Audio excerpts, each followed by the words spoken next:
దమ్ము ఏది అయినా ట్రై చెయ్యి ఆచి చికెన్ మసాలా. ఇరాన్ అమెరికా యుద్ధం నేపథ్యంలో దేశవ్యాప్తంగా ఎల్పీజీ కొరతపై తీవ్ర ఆందోళన వ్యక్తమవుతుంది.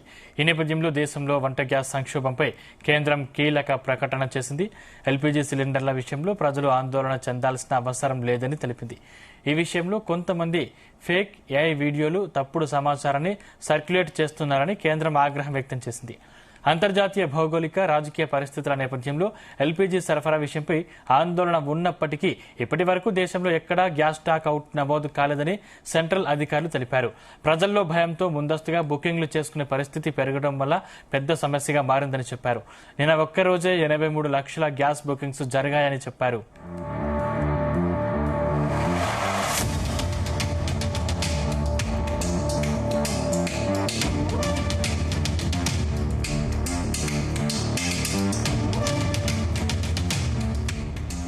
హార్ముజ్ జలసంధిని దాటుకుని 46,000 టన్నుల ఎల్పీజీ లోడ్తో 2 నౌకలు ఇండియాకు వస్తున్నాయని తెలిపారు. ఈ నౌకలు మార్చి 16, 17 తేదీల్లో భారత్ చేరుకుంటాయని చెప్పారు. బ్లాక్ మార్కెట్ను నిరోధించేందుకు తనిఖీలు జరుగుతున్నాయని ప్రధాని నరేంద్ర మోదీ పశ్చిమాసియా దేశాధినేతలతో మాట్లాడుతున్నారని చెప్పారు.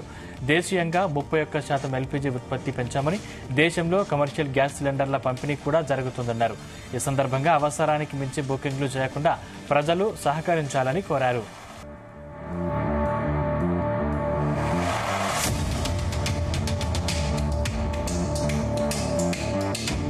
కమర్షియల్ వినియోగదారులందరికీ పీఎన్జీ కనెక్షన్ కు మార్చాలన్నదే ప్రభుత్వ లక్ష్యమని సెంట్రల్ అధికారులు చెప్పారు. దీనిని వేగవంతం చేసేందుకు గెయిల్ ఇప్పటికే వివిధ గ్యాస్ పంపిణీ సంస్థలతో సమావేశమైందని, వీలైనంత త్వరగా అర్హులైన వాణిజ్య వినియోగదారులందరికీ పీఎన్జీ కనెక్షన్ ఇవ్వాలని ఆదేశించినట్టు చెప్పారు. మన వద్ద ముడి చమురు నిల్వలు తగ్గినన్ని ఉన్నాయని, మన రీఫైనరీలన్నీ పూర్తి సామర్థ్యంతో పనిచేస్తున్నాయని చెప్పారు.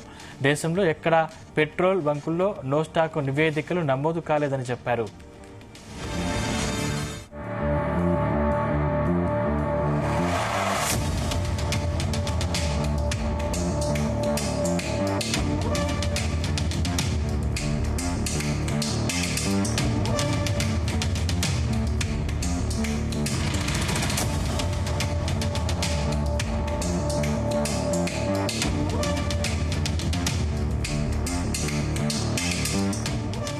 ప్రస్తుతం పర్షియన్ గల్ఫ్ ప్రాంతంలో మరో 22 భారతీయ జెండా కలిగిన నౌకలు బయలుదేరడానికి సిద్ధంగా ఉన్నాయని కేంద్ర షిప్పింగ్ మంత్రిత్వ శాఖ ప్రతినిధి రాజేష్ కుమార్ సిన్హా తెలిపారు.